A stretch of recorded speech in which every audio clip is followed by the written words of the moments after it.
Welcome back dear student. Business ethics के अंदर जो आप टॉपिक पढ़ रहे हैं वो है मोरल ओब्लिगेशन। सबसे पहले हमें समझना होगा कि मोरल ओब्लिगेशन है क्या। देखो यहाँ पे दो चीज़ें हैं, एक तो मोरल है और एक ओब्लिगेशन है। तो पहले हमें मोरल को अलग से समझना होगा और फिर हमें ओब्लिगेशंस को उससे रिलेट करना होगा। जैसे कि हम समझें कि मोरल होता क्या है।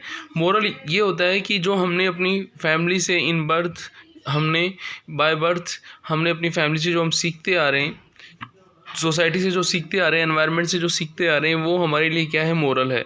अब हम बात करेंगे ओब्लिगेशन की।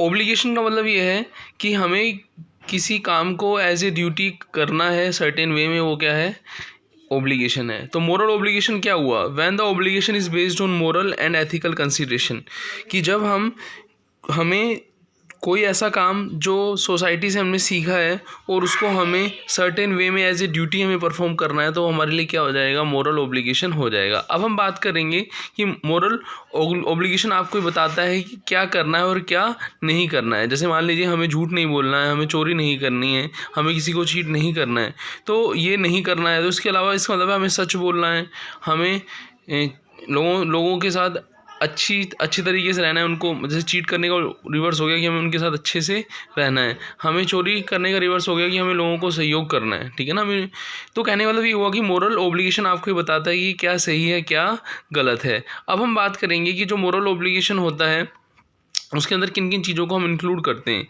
It also include an affirmative dimension consisting of things we should do, keep promise, जज other fairly and treat people with respect, kindness and compassion. कि हमें क्या करना है, अपनी सामने वाले के सामने जो प्रोमिस है उसको पूरा करना है, ठीक है ना। उसको जब हम जज करेंगे तो हमें अनफेयर नहीं करना है, ट्रू एंड फेयर करना है हमें, ठीक है ना। हमें ट्रीट करना है पीपल को विद रेस्पेक्ट। रेस्पेक्ट से हम तभी उसको ट्रीट कर पाएंगे जब हम उसमें ट्रस्ट देखेंगे, तब हमारे अंदर क्या आएगा, रेस्पेक्ट आएगा। और रेस्पेक्ट आएगा तो हम उसके साथ अफेक्शन में होंगे, ठीक है ना। हम काइंडनेस या कंपेशन, हमें करुणा दिखानी होगी कहीं ना कहीं। तो ये जो हमने मोरल ओब्लिगेशन के बारे में पढ़ा, ये फर्स्ट क्वेश्चन का जो हाफ था, what do you mean by moral obligation, उसका आंसर था। अब हम बात करेंगे कि जो मोरल ओब्लिगेशन वो आता कहाँ से है। Explain the various source of moral obligation. तो आप देखिए, तो आपके सामने यहाँ पे सोर्स जो हमने लिखे हुए हैं, लॉ बेस्ड मोरल ओब्लिगेशन जो लॉ से आया है, ठीक है ना। फिर क्या, एग्रीमेंट मोरल ओब्लिगेशन जो हमने एग्रीमेंट किया किसी के साथ, उससे हमारा मोरल ओब्लिगेशन बना है। Moral principle as a basis of moral obligation, की कुछ प्रिंसिपल हैं मोरल ओब्लिगेशन के जिनके कारण हमें उसको फॉलो करना पड़ता है। तो इनको तीनों को हम वन बाय वन यहाँ पे डिस्कस करते हैं। सबसे पहले हम ले रहे हैं जो अपना क्या था, मोरल ओब्लिगेशन का सोर्स क्या था, law based moral obligation. Law based moral obligation ये बताता है कि जिस सोसाइटी के अंदर हम रह रहे हैं वहाँ का जो लॉ एंड ऑर्डर है उसके अकॉर्डिंग जो हमें काम करने हैं वो क्या कहलाएगा, आपका लॉ बेस्ड मोरल ओब्लिगेशन कहलाएगा। जैसे good citizen have a moral as well as legal obligation to abide by law, कि जो अच्छे नागरिक हैं, जो सिविल सोसाइटी के अच्छे नागरिक हैं, वो क्या करते हैं, सोसाइटी का जो लॉ है उसको फॉलो करते हैं, वो उसके अगेंस्ट नहीं जाते। They may be moral responsibility to disobey it under the specific and demanding, कि उसे कभी भी डिसओबे नहीं करना चाहिए, जिस एनवायरनमेंट के अंदर वो रह रहा है उसका जो लॉ एंड ऑर्डर है उसको डिसओबे नहीं करना चाहिए। तो ethical duty to be honest in a enforceable by forbidding, आपका रॉबरी है, फोरगरी है, फ्रॉड है। तो इन चीज़ों को यदि हम छोड़ देते हैं तो कहीं ना कहीं हम जो काम नहीं करने हैं हमें वो हमें पता लग गया, तो इसका मतलब हम सही काम कर पाएंगे। तो ये अपना क्या था, फर्स्ट जो था वो क्या था, लॉ बेस्ड मोरल ओब्लिगेशन। अब हम सेकंड पढ़ेंगे, वो है agreement based moral obligation. Agreement based moral obligation क्या होता है कि वो मोरल ओब्लिगेशन जो हमने किसी एग्रीमेंट के कारण जो हमारे साथ जुड़े हुए हैं उन्हें हम क्या कहते हैं, एग्रीमेंट बेस्ड मोरल ओब्लिगेशन। जैसे सपोज मान लीजिए, when we borrow some money promising to pay it back in a week, जब हम किसी से कोई पैसा उधार ले रहे हैं और उसको हम प्रोमिस कर रहे हैं कि एक सप्ताह के अंदर हम उसको पैसा लौटा देंगे, तो हमारा जो उसके साथ एग्रीमेंट हुआ उसके अकॉर्डिंग हमारा मोरल ओब्लिगेशन हो गया कि हाँ भाई हमें उसको पैसा लौटाना है, सही टाइम पे उसने हमारे ऐसे टाइम में हमारी मदद की है। तो हम बात करते हैं कि जो एग्रीमेंट बेस्ड मोरल ओब्लिगेशन होते हैं वहाँ पे पर्सन खुद एग्रीमेंट बनाता है और मोरल ओब्लिगेशंस के अंदर वो जुड़ जाता है। नेक्स्ट आता है अपना थर्ड जो आता है उसे हम कहते हैं moral principle as a basis of moral obligation. Moral principle क्या होते हैं, मोरल प्रिंसिपल वो होते हैं जो हमें कोड ऑफ कंडक्ट को बताते हैं, लॉज को बताते हैं। ये प्रिंसिपल ये वो प्रिंसिपल है जो हमें जो बाय लॉ हमें लॉ एंड ऑर्डर हमें फॉलो करने पड़ते हैं। मतलब एथिकल प्रिंसिपल जो होते हैं वो यदि हम फॉलो करते हैं और हम मोरल ओब्लिगेशन के अंदर आते हैं तो वो कहलाता है आपका moral principle as a basis of moral obligation कहलाएगा। यहाँ पे हम देखें तो यहाँ पे एक एग्जाम्पल भी है कि मोरल प्रिंसिपल हमें कैसे आते हैं। If a duty arise from a moral principle conflict with duties imposed by law undertaken by agreement the duty based on principle should be prevail. अब सपोज मान लीजिए कि आपने देखा कि कोई पर्सन है कि उसकी क्या आर्थिक स्थिति सही नहीं है, तो वो क्या कर रहा है, चोरी कर रहा है। तो आपकी ड्यूटी क्या है कि आप पहले एक बार उसको समझाएंगे कि भाई चोरी नहीं करनी चाहिए, और दूसरी आपकी ड्यूटी ये है कि आप उसको पुलिस को पकड़वा देंगे। तो आप क्या करेंगे, आप यदि इम्पोज बाय लॉ होके काम करेंगे तो आप क्या करेंगे, उसको पुलिस की इन्फॉर्मेशन दे देंगे और पुलिस उसको पकड़ लेगी। और यदि आप बेस्ड ऑन प्रिंसिपल आपको लगता है कि हाँ भाई, एथिकल प्रिंसिपल बेस पे लगता है कि हाँ ये इस बंदे को तो मैं अच्छे से जानता हूँ कि इसने तो पहले कभी चोरी नहीं की, फर्स्ट टाइम ये ऐसा कर रहा है, किसी दबाव प्रभाव में आके ही कर रहा है, तो आप क्या करेंगे, उसको कुछ ना कुछ असिस्ट करेंगे, उसको समझाएंगे, है ना। उसकी जो योग्यता है उसको आप कुछ समझा के उसको आप आगे कहेंगे कि इस तरीके का काम नहीं करना चाहिए, और यदि वो फील करता है गिल्टी तो आप उसे पुलिस को नहीं देंगे। तो यहाँ पे हमने देखा कि जो सोर्स था ये क्या था, मोरल प्रिंसिपल का सोर्स क्या था, जो है moral principle as a basis of moral obligation. तो यहाँ पे हमने तीनों सोर्सों को पूरा किया। Thanks. Welcome back dear student. आज जो हम पढ़ेंगे बिजनेस एथिक्स के अंदर जो अपना क्वेश्चन है वो है मोरल स्टैंडर्ड और इम्पोर्टेंस ऑफ मोरल स्टैंडर्ड।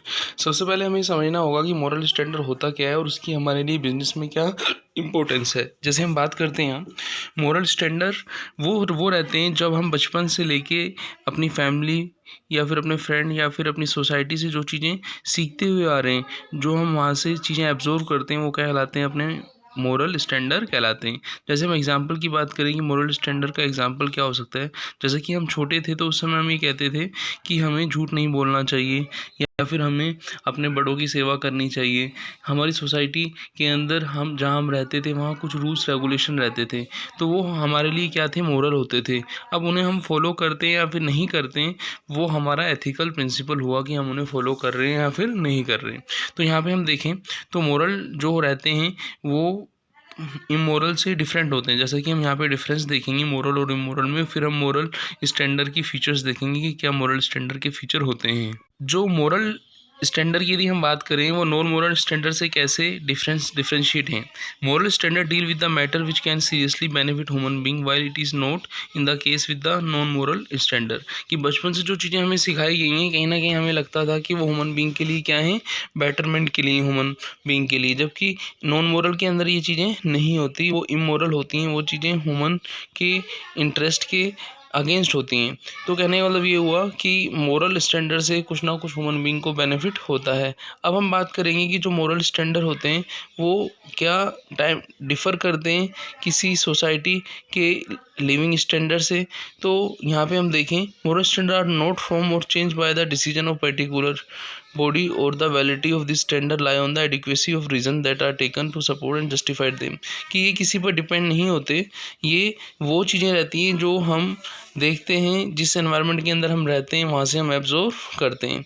अब हम बात करते हैं कि जो मोरल ऑब्लिगेशन होता है वो होता क्या है आपका, और आपका जो वो इमोरल या नॉन मोरल वैल्यू से कैसे डिफरेंस है। यहाँ पे आपको देखने के लिए कन्फ्लिक्ट मिलेगा कि जो पर्सन जो मोरली जो चीज़ें सही करते हैं वो क्या करते हैं, वो अपने इंटरेस्ट को नहीं देखते, वो कहीं ना कहीं जिस सोसाइटी से वो आए, जिस एनवायरनमेंट से वो आए, उन चीज़ों को वहाँ इम्प्लीमेंट करते हैं। जबकि इमोरल के अंदर लोग क्या करते हैं, नॉन मोरल वैल्यू या सेल्फ इंटरेस्ट की वैल्यू को कंसिडर करते हैं, उस पर उनका फोकस रहता है। अब हम बात करेंगे कि जो नॉन मोरल स्टैंडर्ड होते हैं उनका हम कैसे देखते हैं कि उसका बेसिस है क्या। उसका बेसिस ये होता है कि वो the interest of the particular individual और ग्रुप के लिए किए जाते हैं, वो पर्सनल इंटरेस्ट के लिए नहीं किए जाते, वो यूनिवर्सल इंटरेस्ट के लिए किए जाते हैं। तो यहाँ पे हमने मोरल स्टैंडर्ड का नॉन मोरल स्टैंडर्ड से जो डिफरेंस किया उससे हमें ये सीखने के लिए मिला, जो 4 चीज़ें हमें मिली। पहला क्या कि मोरल स्टैंडर्ड वो रहते हैं जो सोसाइटी के बेनिफिट के लिए किए जाते हैं, और मोरल स्टैंडर्ड वो रहते हैं जो चेंज नहीं होते bye the decision of a particular person, वो चेंज नहीं होते। मोरल जो हैं, थर्ड हमने पढ़ा कि मोरल डिसीजन जो होते हैं उसमें थोड़ा ओब्लिगेशन होता है, उसमें हम सेल्फ इंटरेस्ट को रिमूव करके सोसाइटी के बेनिफिट के लिए ध्यान देते हैं। और जो मोरल फोर्थ हमने पढ़ा जो मोरल स्टैंडर्ड होता है उनका वैल्यूएशन हम किसके बेसिस करते हैं, किसके बेसिस पे करते हैं कि जो पर्टिकुलर सोसाइटी या ग्रुप या इंडिविजुअल है उसको उसका क्या बेनिफिट हुआ है, वहाँ पे हम यूनिवर्सल इंटरेस्ट को देखते हैं, पर्सनल इंटरेस्ट को नहीं देखते। अब हम मोरल स्टैंडर्ड्स के फीचर्स की तरफ आगे बढ़ते हैं। फीचर्स के अंदर हम चलते हैं तो पहली जो फीचर है वो क्या है, deal with the subject having serious impact implication in society environment and work place. कि जो आपका मोरल स्टैंडर्ड है वो उन चीज़ों के इम्पैक्ट को कंसिडर करता है जिस सोसाइटी एनवायरनमेंट या वर्क प्लेस में वो काम लोग बाग काम करते हैं, उसको वो इफ़ेक्ट को देखता है। जैसे हम एग्जांपल दें तो यहाँ पे लिखा हुआ है unhygienic food will be harm to the health of our children, society और health of the consumer, hence it is a moral matter।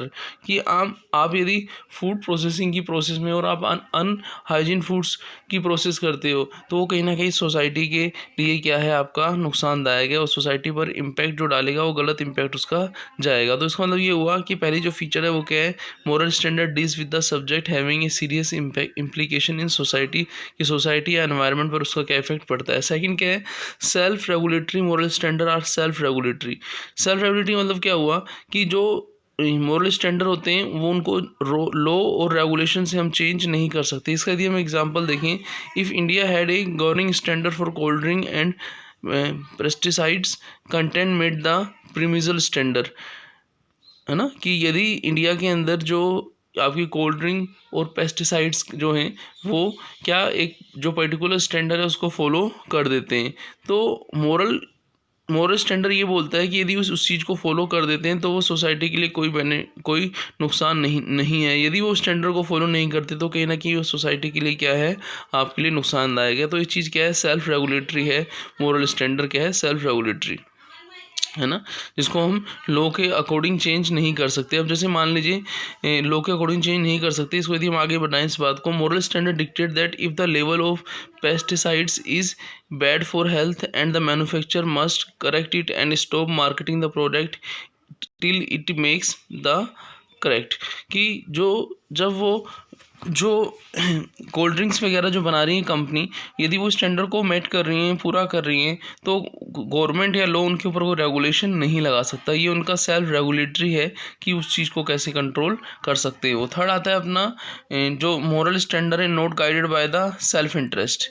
ठीक है ना, पहले हमने पढ़ा था सेल्फ रेगुलेटरी होते हैं, अब हम पढ़ रहे हैं not guided by self interest. जैसा कि हमने मोरल का नॉन मोरल से जो हमने डिफरेंस किया था, तो वहाँ पे हमने यही देखा था कि यदि कोई पर्सन सेल्फ इंटरेस्ट के लिए काम कर रहा है तो वो इमोरल है, और यदि वो एनवायरनमेंट या सोसाइटी के लिए काम कर रहा है तो वो मोरल है। तो यहाँ पे जो आपके मोरल स्टैंडर्ड जो रहते हैं not guided by self interest होते हैं, वो सोसाइटी के लिए बेनिफिट के लिए होते हैं।